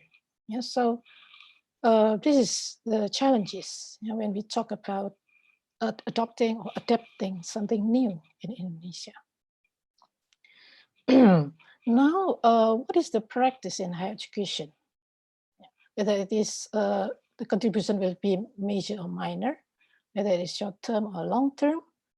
Let us see from what we do in our university, in my university. Yeah? My university is Universitas Negeri Malang, established in 1954 as a teacher education college. And then it got wider mandate to become a university in 1999. And then it has 8 faculties, one of which is Faculty of Letters. Yeah. This is Faculty of Letters, Universitas Negeri Malang. It has 5 departments, and one of which is Department of English, where I teach. Department of English has 2 study programs, English Language Education and English Language Literature. Now let's talk about English Language Education. What is the place of assessment course in the English Language Education curriculum? All right, on the whole, for 8 semesters, there are 146 credits that the students have to pass, have to take and have to pass. Yeah. What about assessment course? The required one, there are 2, yeah, required and elective courses. For required course, there are only 2 credits, 1 semester. And for elective course, if the students elect, choose that course, there will be another 2 credits. Yeah? So the proportion is very small for assessment course. Yeah? It is only 1.37% of the whole course. Now, let's see what's the content actually of the assessment courses. Let's start with the required one. There are many things that the students have to study in 1 semester: background theories and principles of language learning assessment, types of tests, qualities of a good test, procedure of test construction, marking, scoring, grading, and then they have to analyze criterion reference tests or teacher-made tests by creating or using table of specifications. They have to learn about multiple choice test rules, validity, phase, content, construct validity, reliability, and then develop tests, affirmative, summative, achievement tests. Yeah, these all must be done in 1 semester. And if they continue and they want to continue with this subject or with this course, then they can elect, can choose another course called Language Assessment Development. Here, they will have the CFR. They will have the introduction to CFR, and they are supposed to practice to align CFR to teacher-made tests. Now, this is the practice that I do. Yeah, so this is an elective course, yeah, not in the required course. In the elective course, I introduced them with the CFR. I use this thin book, but it is good because it is especially for English language teachers. This book is available, downloadable from the internet, and it is not too thick, yeah, so that the students is, well, they can read it in maybe 1 day, it's finished, yeah, for the introduction. And then I also asked them to also have this one, yeah, the companion volume with the new descriptors, 2018, yeah.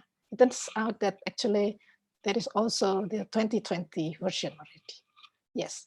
So after they read and I explain things about CFR, then I assign them to do this task. Yeah. Develop a writing test. This is a writing test. This is as an example of which the learning outcomes have to be related to Indonesian curriculum's basic competencies and indicators, plus CFR's descriptors. Yeah, so the test must be based on two indicators actually, yeah, Indonesians and CFRs. Don't forget to include the scoring rubric because I want to know whether they also include the indicators in the scoring rubric. And this is the result, yeah? So I just take this from the student's work. I just close the name there, anonymous. This is assignment 3, test of CFR P1 level in writing. This is according to them. Yeah, according to them, this is CFR P1. Yeah, let us see. We start with the basic competence from Indonesian curriculum first. Yeah, this is for the 11th graders. And we have the basic competence there. At the top, this is in Bahasa Indonesia, but I translated into English. Students can compose correctly and contextually oral and written text in the form of personal letters, writing personal letters, which are related to the activities of oneself and those around, by taking into account the social function, text structure, and linguistic elements. Yeah. So the highlighted parts are very important, yeah, for the student, whether they can really pay attention to that and align it with CFR. Dr. Sinta? Yes. What's the time? So, is it time already? almost. Almost, all right. I will do it very quickly. So these are the descriptor of P1 levels in writing, and this is also about writing personal letters. And this is the prompt that the student gave. And this is the instruction. After reading Nam's letter, you need to write a reply letter for him. In your letter, you should blah, blah, blah. Yeah, answer his questions and ask him some questions.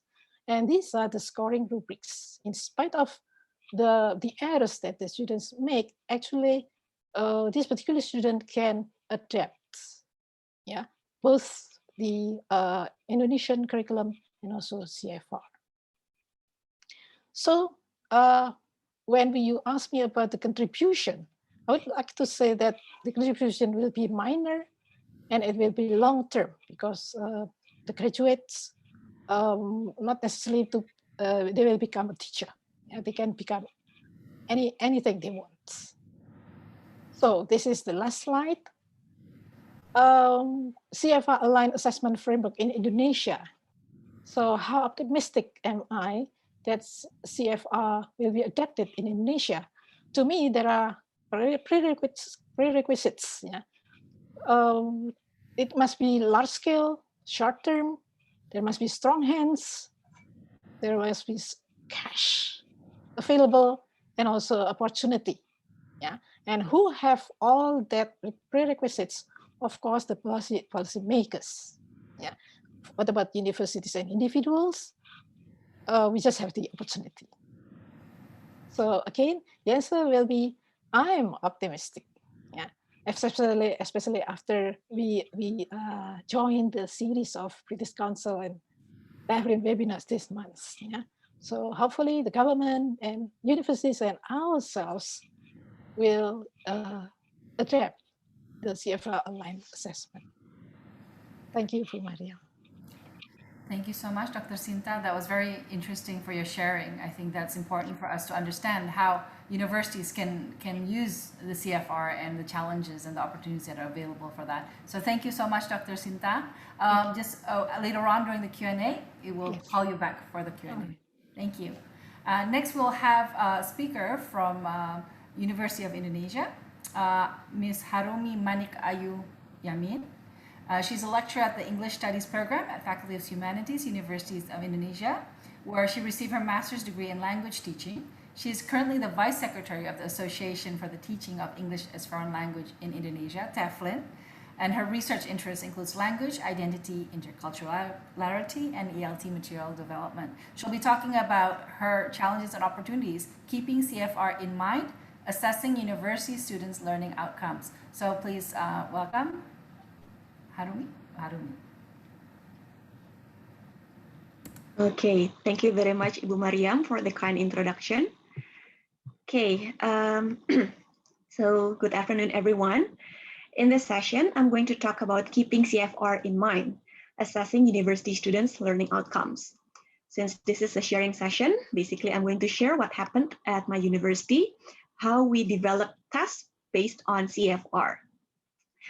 Okay, so in this 10-minute presentation, I'm going to talk about the background, how we became influenced by CFR, and then I would also talk about the test design.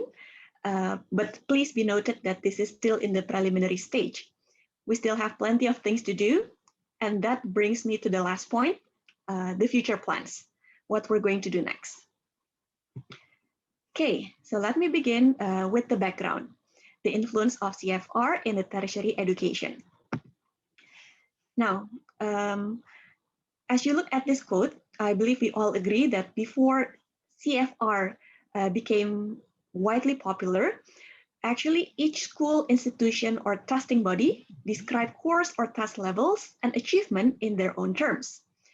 But the thing is, it means that educational institutions can have various understandings and perceptions about levels.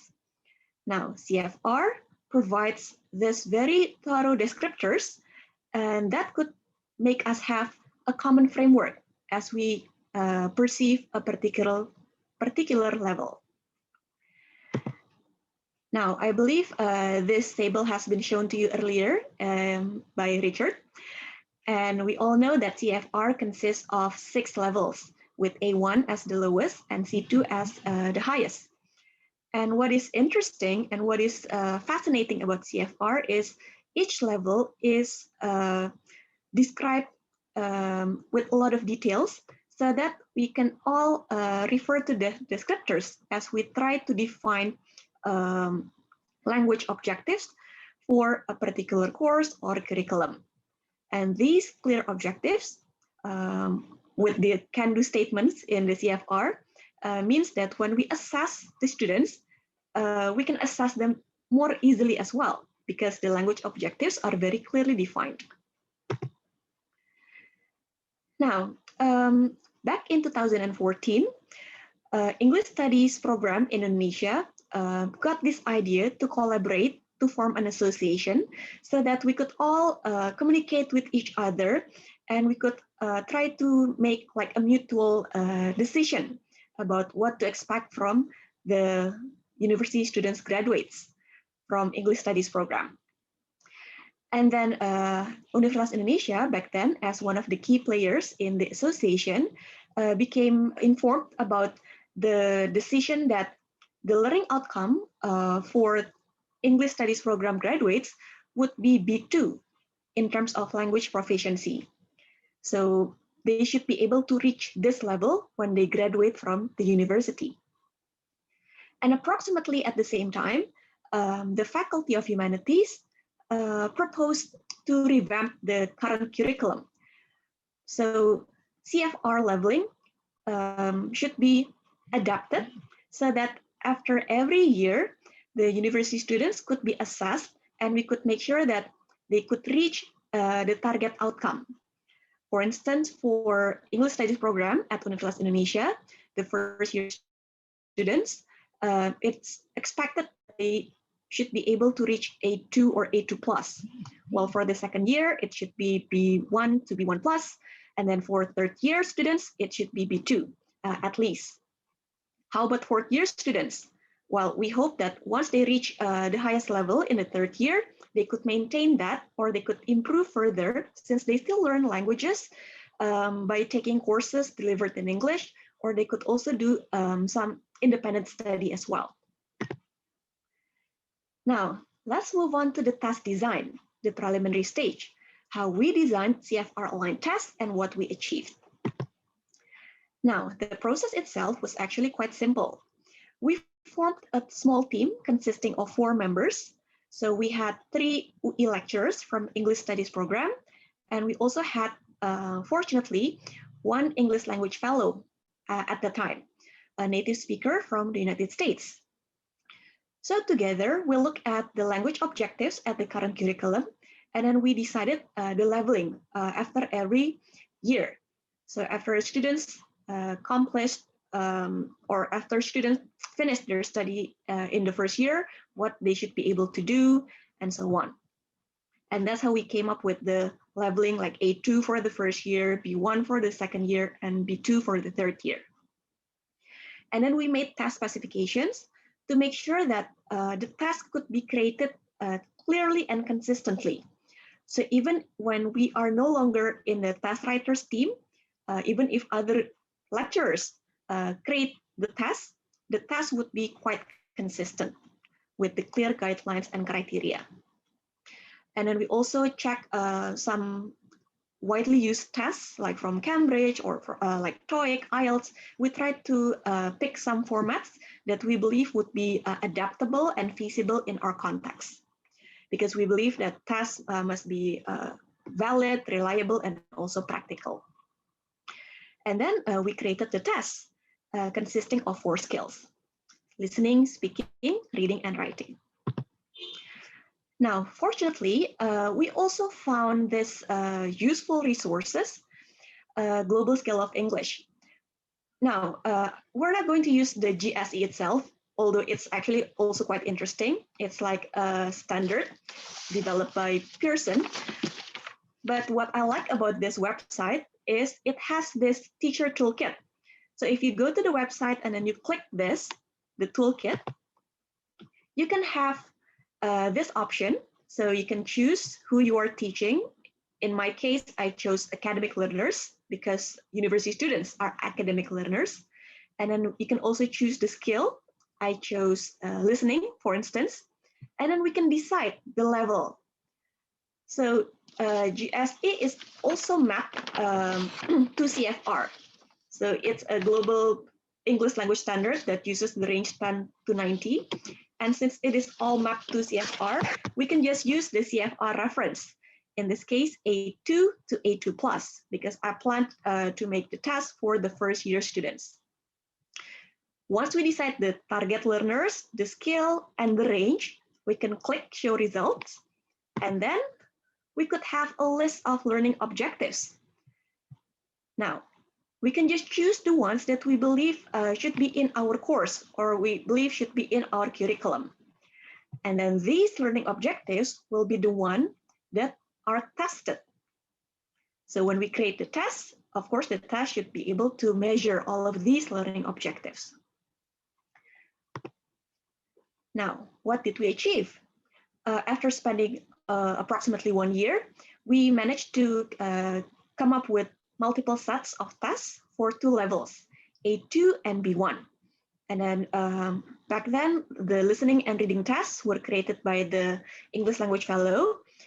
She also recorded herself and her partner in a recording studio so that we could have good quality audio recording for the test. And then I was responsible for the speaking tests, and there was another lecturer responsible for the writing tests. While the third UI lecturer was responsible for supervising us, giving us feedback, and making sure that we could finish the task on time.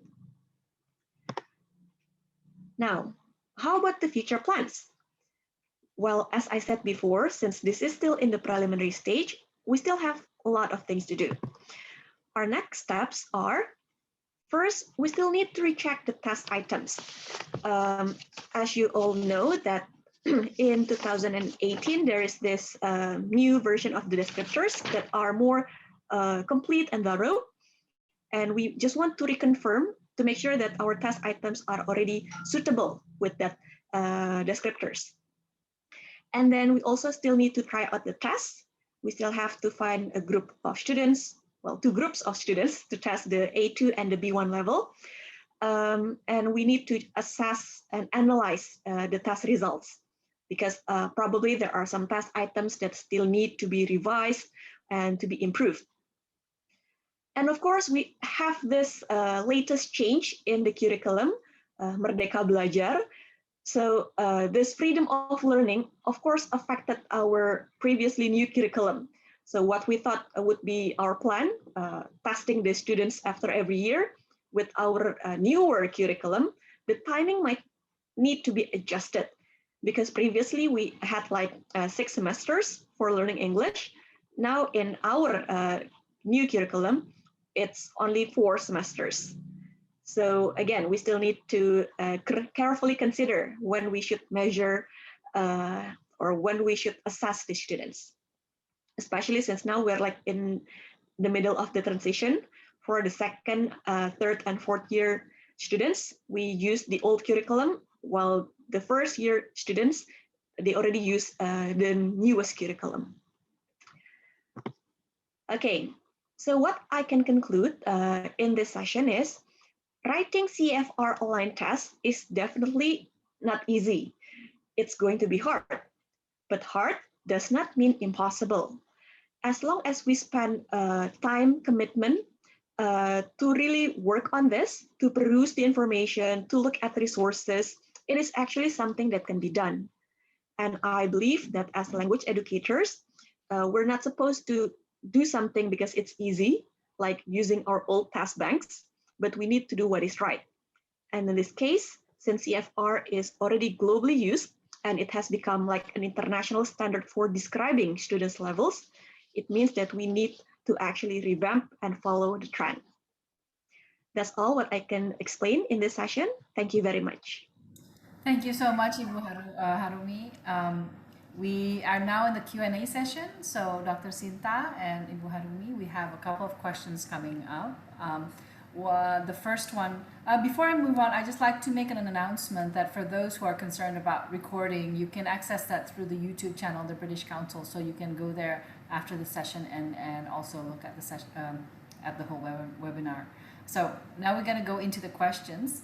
The first one is, do you think it is possible to implement a blend of CFR and text types in English language education curriculum at school?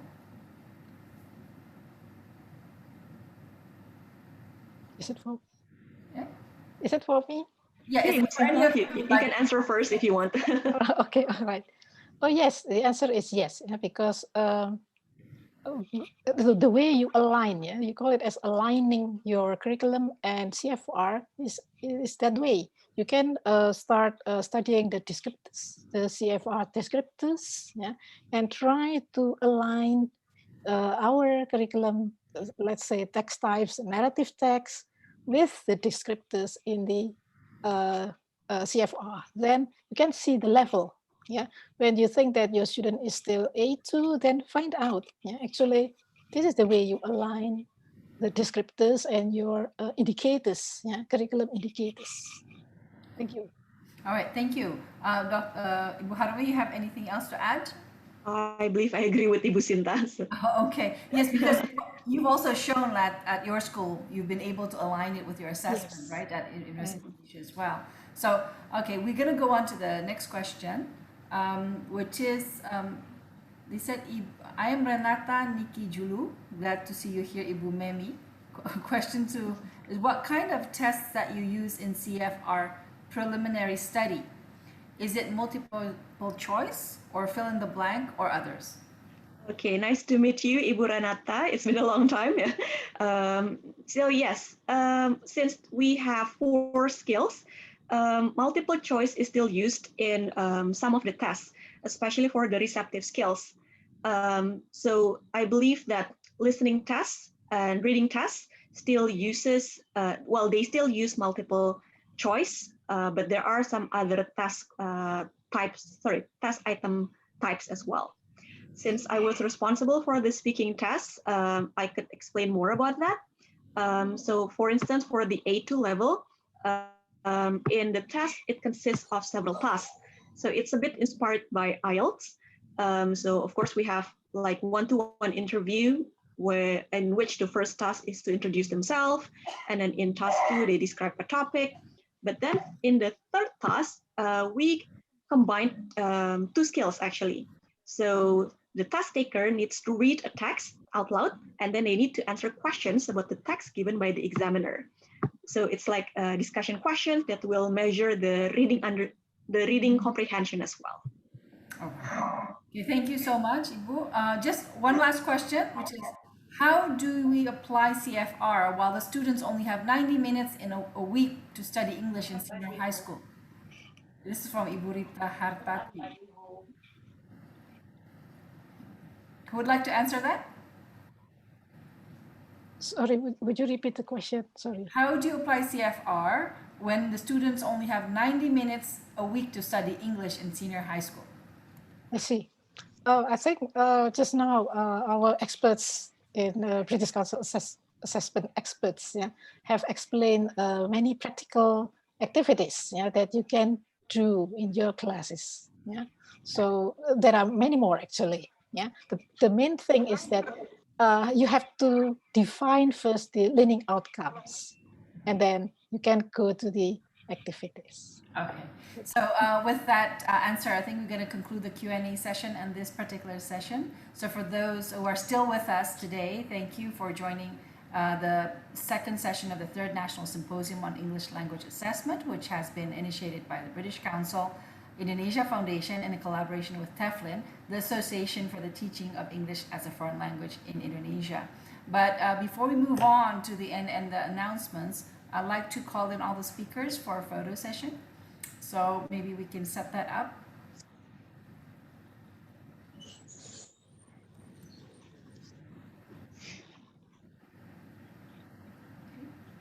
And are we all ready? We can get our...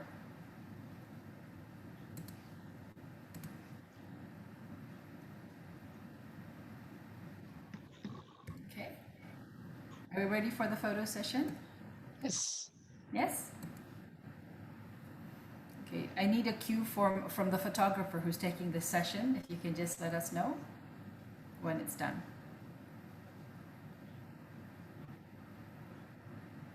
Okay. Photo. Okay, we're just waiting for confirmation that the photo has been taken. So we can smile to the camera until they say it's done. Okay, thank you so much. I've got confirmation that the photo has been done. Thank you so much for everybody again. And for those who continue to participate and been very active in this session for today. And the session, we had more than 4,600 registered participants for this.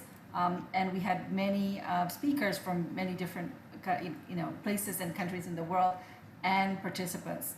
But before we end, I would like to make a few announcements before we can give you information on how you can get your e-certificate. So first of all, I would like to look at this English score. It is the individuals can take this English score test. Just recently also, the English score B2B platform was launched. The platform will give organizations access to the test results of their students and staff. English score assesses proficiency in 4 skills: grammar, vocabulary, reading, and listening in under 40 minutes. Test takers will get overall CFR score ranging from A2 to C1 and a percentage score and CFR score for each skill. So we would like to encourage all attendees to take English score and use the code provided as shown on the screen. You can see that it's BRTSFBHY. By using this code, you agree to share your test score with the British Council Indonesia, but we won't use your data and test score for any commercial purposes, but it will be done to share with all attendees the test result statistics of the people who are joining the symposium before the end of the 4th session. So if you are here and you're looking at this opportunity, please go ahead and take that test at English score. So next, I'd like to again remind you that we have the 3rd session for the 3rd National Symposium on English Language Assessment. It will be on future trends, exploring the growing use of AI and technology in language assessment. We have really interesting speakers, Professor Swarsi Madhya from TEFLIN, Cheryl Cook from British Council, Judith Fairbairn, Trevor Breakspear, Robin Skipsey, and Tawfiq Al-Makmoon. So if you enjoyed and found this session interesting today, I'm sure you'll find the session 3 on the future trends also to be interesting for you. So we hope that we will see you again then. Please register here and we'll see you next week on the 15th of October. Next, We would like you also to inform you about the National New Directions in English Language Assessment Conference, which is an online from October 30th to 31st. And the theme is Connecting, Context, Linking, Assessment and Learning and Language Use. And this is the British Council Annual Language Testing and Assessment Conference. The conference provides perspectives and insights on trends and approaches in English language assessment at local, regional, and international level. So this year, for the first time, it will be online, and there's also many pre-conference events that will take place throughout October, and also the first time representatives from countries in Southeast Asia and Northeast Asia will be taking part and are given slots to share insights and learning. And from Indonesia, the session will be delivered by Professor Joko on the 30th at 2:20 Singapore time or 1:20 Jakarta time. He will be sharing about the needs to have a standardized English test to measure the English proficiency level of the graduates from the English Studies program. So to register, you can look at the screen or register at the BritishCouncil.org. So the next one that we'd like to inform you is also language assessment for the classroom, MOOC, British Council's free online course in partnership with Future Learn. And you can look at it provides information and materials and training for anyone who is interested in learning more about language assessment. And the next course will start on November 16th. So just please register here if you are interested in joining that course. And so once again, we'd like to thank you for joining this webinar. Please complete the evaluation survey to get the link to download your e-certificate and materials. The link for survey and materials will only be available until 7 Indonesian time today, Waktu Indonesia Barat. And this screen will be on for the next 5 minutes, so you can get the code and register through that link. So once again, thank you so much for joining our session of the webinar for today. And we hope you enjoyed it, and we hope that it was very useful and you have brought with you valuable lessons and knowledge after this session. So thank you so much for all the speakers and for all of you who have attended today. Thank you.